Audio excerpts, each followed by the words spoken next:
Friday vlog. இன்றைக்கி காலையில் நேரமே வீட்டில் பூஜையெல்லாம் பண்ணி சாமியெல்லாம் கும்பிட்டுட்டு பாப்பாங்க ஸ்கூலுக்கு கிளம்பும்போது அவங்களோட சேர்ந்து நானும் வெளியில் கிளம்பிட்டேன்.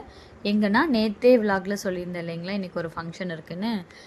அது வந்து என் ஃப்ரெண்டு வீட்டுக்கு பக்கத்தில் அவங்க எல்லோரும் சேர்ந்து சின்னதாக ஒரு விநாயகர் கோயில் கட்டியிருந்தாங்க. அந்த கோயில் கும்பாபிஷேக விழாவுக்கு தான் போயிருந்தேன். ஃபங்க்ஷன் எல்லாம் நல்லபடியாக நடந்தது. கூட்டம் அதிகமாக இல்லாதனால நாங்களும் திருப்தியாக சாமியெல்லாம் பார்த்து கும்பிட முடிஞ்சுது. என்னை இந்த ஃபங்க்ஷனுக்கு கூப்பிட்ருந்த இந்த ஃப்ரெண்டு வந்து என்னோடய சைல்ட்ஹுட் ஃப்ரெண்டு. செகண்ட் ஸ்டாண்டர்ட்லேருந்து என்னோடய கிளாஸ்மேட் இவங்க. அவங்க ஒரே ஊரும் கூட. ஸோ ரொம்ப நாள் கழித்து இவங்க கூட இன்றைக்கி ரொம்ப நேரம் நான் டைம் ஸ்பெண்ட் பண்ணேன். நல்லா ஹாப்பியாக இருந்துச்சு. ஃபங்க்ஷன் எல்லாம் முடிச்சுட்டு கோயிலே சாப்பிட்டுட்டு அவங்க வீட்டில் போய் கொஞ்சம் நேரம் இருந்துட்டு ஆஃப்டர்நூன் போல் தான் நான் கிளம்பி வந்தேன். ஸோ இன்றைக்கி டே வந்து இப்படி தான் ஹாப்பியாக போச்சு.